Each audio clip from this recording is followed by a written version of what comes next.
Selamat sore semuanya, perkenalkan saya Huda Saka, melaporkan langsung dari salah satu desa yang berada di Kecamatan Turi Sleman, Yogyakarta. Nah, pada hari ini kita akan membahas sebuah fenomena dalam perspektif SDGs, terutama poin ke-13 yaitu penanganan perubahan iklim. Nah, kita ini terlalu sering membahas masalah global sampai kita tidak sadar bahwa persoalan tersebut ada di sekitar kita.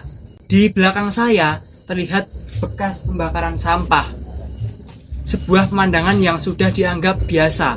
Fenomena ini terjadi pada sebagian besar warga masyarakat yang berada di desa ini. Hal ini juga terus berulang dan hampir dilakukan setiap hari. Hal ini menunjukkan bahwa pembakaran sampah ini sudah menjadi pola kebiasaan dari masyarakat itu sendiri. Bagi sebagian besar warga, cara ini dianggap menjadi cara yang paling mudah. Tidak perlu biaya, tidak perlu membuang jauh, cukup membakar saja, maka sampah tersebut akan hilang. Namun, kondisi ini juga tidak bisa dilepaskan dari keterbatasan sistem pengelolaan sampah, terutama yang berada di Yogyakarta. Dalam beberapa situasi misalnya, seperti ketika tempat pembuangan akhir seperti yang ada di Piungan itu ditutup karena mungkin sudah penuh. Nah, sehingga masyarakat ini mencari solusi praktis, mencari jalan pintas dengan membakarnya. Sehingga hal tersebut mungkin terus terjadi hampir setiap hari. Padahal pembakaran sampah ini menghasilkan polusi yang dapat menurunkan kualitas udara nantinya dan dapat berisiko terhadap kesehatan dalam jangka panjang, terutama bagi para anak-anak dan lansia. Yang menjadi masalah, dampak ini tidak langsung dirasakan, tetapi perlahan-lahan dirasakan.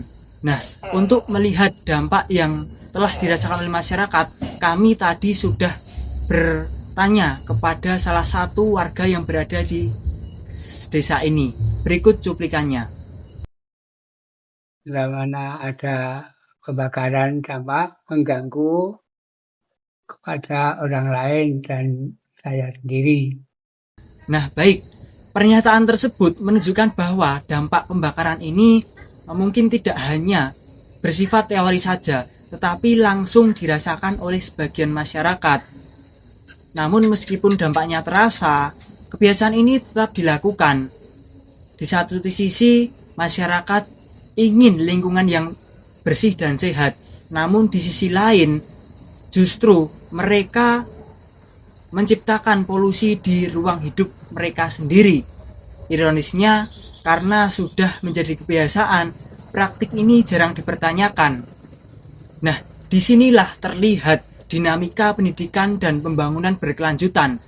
Pengetahuan tentang lingkungan sebenarnya sudah ada, akan tetapi belum sepenuhnya terwujud dalam perilaku nyata.